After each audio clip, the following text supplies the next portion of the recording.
I'm here with Kshmr. How are you, man? I'm good, yeah. Good to see you in Tel Aviv once again, second time. Yeah, it's beautiful here. I love it. Well, what do you remember from your last time in Tel Aviv? Oh, last time it was a really great show. The audience was really receptive, good energy. I stayed on the beach. Mm-hmm. I just remember the beach was so clear. It's so beautiful. The people here, very, very beautiful. I notice the eyes a lot here. They've got really beautiful eyes, and I noticed that. Yeah, green eyes. Yeah, I think a lot of people were waiting for you. You were playing here with Tiesto. Tiesto's been here so many times, and you were here the first time, and everybody was so excited. Did you feel like? Because I know I saw you after the show go to the crowd and speak with them, and like. Yeah, it was good. I mean, Tiesto was playing after me, and whenever there's somebody that whose music I like that's playing after me, I like to go into the crowd and enjoy it from that perspective. So I did that and hung out with the crowd a little bit as much as I could, and that's something I always try to do. And it's a good after you have a good show. Also, you don't want to just go right back to your dressing room. It's kind of nice to hang out with the crowd and sort of like keep having that moment. Don't let the moment die so quickly. So cool. Yeah. Only problem with playing with Tiesto, I can't play secrets in my show. Because you have to save it for him. I have to save it for him. All right. Speaking of that, you were ranked number 12 on DJ Mag this year. Yeah. Only I think 3 years after you started this project as Kshmr, and this year hopefully you're gonna get higher. What does it mean for you, and what does it mean for you to be there so quickly? Well, I think when I first saw the DJ Mag rankings, I sort of picked them apart, and I was really critical of them because I saw some of my favorite guys were too low on the list, in my opinion, and so I was very critical of the list, and I just thought it was. It is a popularity contest. I thought it was a popularity contest, and the truth is, it is a popularity contest. And so that's a bad thing or it's a good thing, depending on how you look at it. For me, the first time I appeared on the list, it was this crazy revelation to me that so many people were hearing the music and so many people cared about the music. And that really blew me away. That really blew me away. I spent so much time making music in an isolated place. I'm really a producer. There are some DJs, it's almost their art is that they're great DJs. Right. I never really thought of myself that way. I'm really a producer, so I've not always been in touch with the people and how many people are being touched by the songs that I make. And so to see myself on that list, it was this realization that a lot of people were listening to the music and cared about the music. So I look at it in that way, It did happen very fast, but it didn't feel very fast because there was so much work. But it did happen fast, and I'm grateful for that. And I think I have Spinnin' to thank for that also, because Spinnin' gave me this tremendous platform because they believed in my music early on. Us coming together made it happen quickly. Yeah. And I see you have a lot of collaborations. You like it better than working by yourself, or how does it go? Well, I get inspired by something that somebody sends me, and more often than not, I'll tell them, what, this is great. I'm in love with this. Let's work on it. And then I find myself with 20 things that I have to finish. And so I think the pressure of collaborating with somebody is something I really appreciate, because they're like, yo, let's finish this, let's do it. So they're pushing you, and they're also bringing their ideas to the table. Even when I'm making songs by myself, I still have my best friend.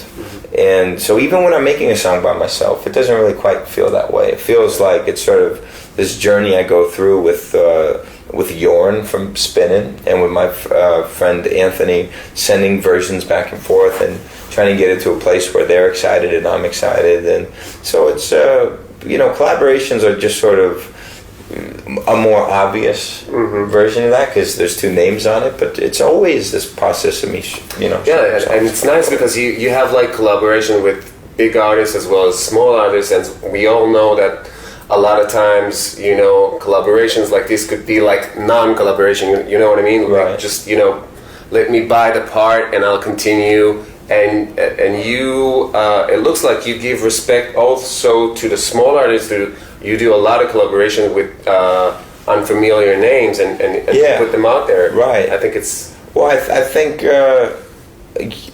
anytime you see me collaborating with somebody, a smaller name guy, that they added something really incredible to that song, and I try to give respect as much as possible and to make my fans aware how important they were to the song. I don't see any shame in that. I think people know I'm a producer. I've never just taken something and put my name on it. I have enough confidence, in people's, in my reputation that I can give respect to other people that I'm working on songs with, and my fans are going to know it's not just because I didn't do anything. It's because I did my thing, but I also I want everybody to know how valuable the contribution was from this collaborator, this guy. No Mondays or Maurice West, or Snails. Not that Snails needs it; he's pretty big, but JDG and everybody that I collaborated with. I want everybody to know, and it's fun for me making music from the very beginning.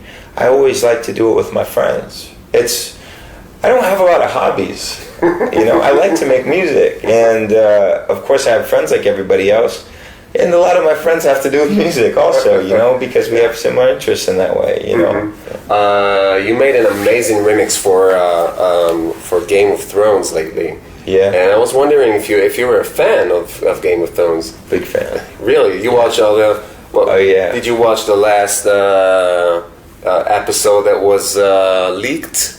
No. And I'm really tempted because I hate waiting a week, but I haven't seen it yet. That's good. Because they come out once a week only, it's always sort of like an event. I have to get some food, and I don't just watch them like I would watch another show. Like when you watch a show on Netflix and you just kind of go through all of them. But Game of Thrones is different. I have to It's a ceremony. Yeah, it's like a ceremony. So I don't know. I haven't watched the leak yet. I'll probably wait till Sunday. Right. But I love, and I made that song with my friend Davide, the Golden Army, and it was his idea originally to do the Game of Thrones remix, and he's actually really a genius.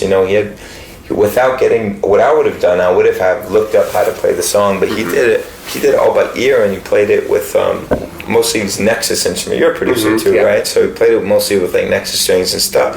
And me, I'm such a contact guy. I love exploring these really, these big libraries of 20 gigs with these string samples that were just laboriously recorded, and so I just went in there and just really had fun using all the context stuff that I had, all the different string libraries, Berlin strings and the Albion strings, and just had a lot of fun recreating Game of Thrones, and in some places I think we even made it more interesting. I think so. Now that we go back and listen to the theme song, there is some, but also there's a beauty in the simplicity. But if you wanted to really go overboard, I think we did a good job in really giving you a Hollywood big blockbuster sort of version of the score.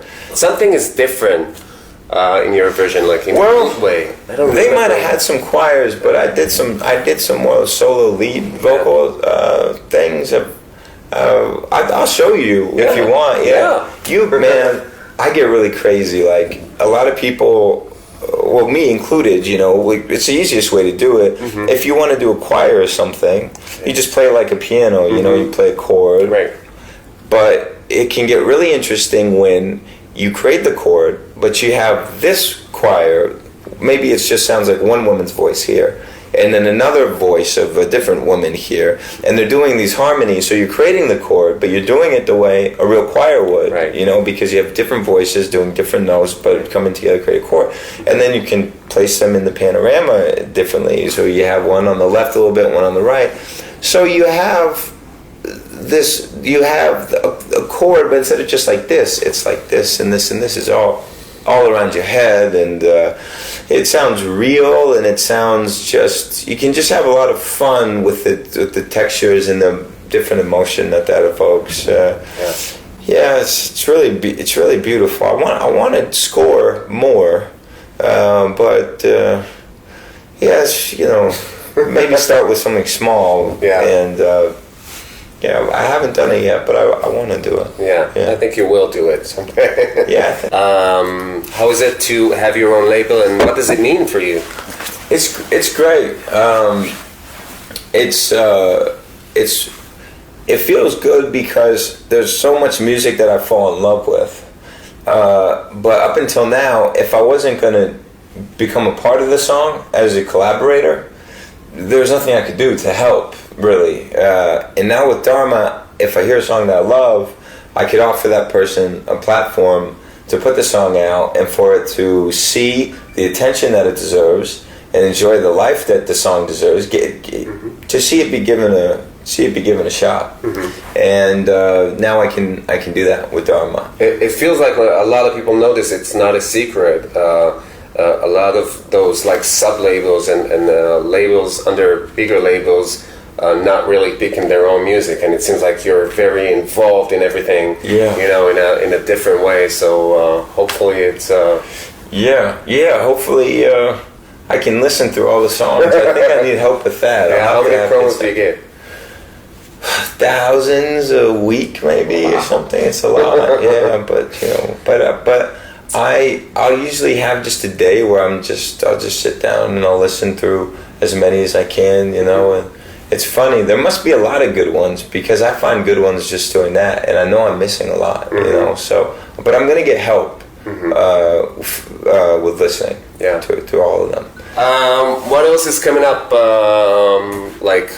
From you, like you had a new collaboration with Tiesto. Yeah. Is there anything else coming to the end of the year? Anything else planned? I've done a collaboration with Hardwell that I'm really excited about. That's called Power. Yeah. And that was just such a pleasure to make, because Hardwell's a real producer. I mean, I would send him something, he'd send me something right back. I'd say, hey, here's a new stem for a snare or whatever. He put it in, he sent it right back. He did his own master really quick. I've never seen anybody work that quickly. So that was amazing. And I did one with Dimitri Vegas Like Mike, and that's awesome. They're Greek, and you know, when I went to go visit them, it became this conversation about, you know, could we do something with your culture in it, you know, because I love to figure out ways to put culture in. I know what a lot of people think about me, they think about Indian culture, but really I'm just a lover of culture. And in this EDM world, how can you take those real instruments which evoke soul and which evoke a human touch, and how can you put those in with the rest of the dance stuff? And so when I listened to the music they were playing me, the Greek music, it inspired the song, and the whole thing came together so quickly. And now we're just waiting for that to come out. And where I'm at now, I'm working on something that is a little bit, for me, is fun, exploring some different tempos again, because this last project was mostly 128 stuff. It was you know, and I'm having some fun, and I want to just do some soulful music now, and so I'll spend the next month or so just doing that, getting back to the heart. Yeah. And your vision for Creep was pretty good. We loved it. Thank you. Thanks. Some people online really, they hung me for it, you know. But why? Because it's a masterpiece you don't touch. Right, masterpiece you don't touch, you know. But then the real Radiohead fans don't even like Creep, you know. They don't even like Creep. So you're never gonna win with everybody. But I felt it, so I did it, and. At the end of the day, I think that's the only way you can live. I might like Avicii's music, but I wouldn't make it Avicii's song, because, that's just not me. And figuring out who you are, it's it's not this side or this, is somewhere in the middle. So it's tough to figure out. You can't tell people the right answer for that. Yeah. All right, Kshmr. Good to have you here again. Looking forward for tonight. Yeah, thank you. All the best of luck. Yeah, sure. Thank you.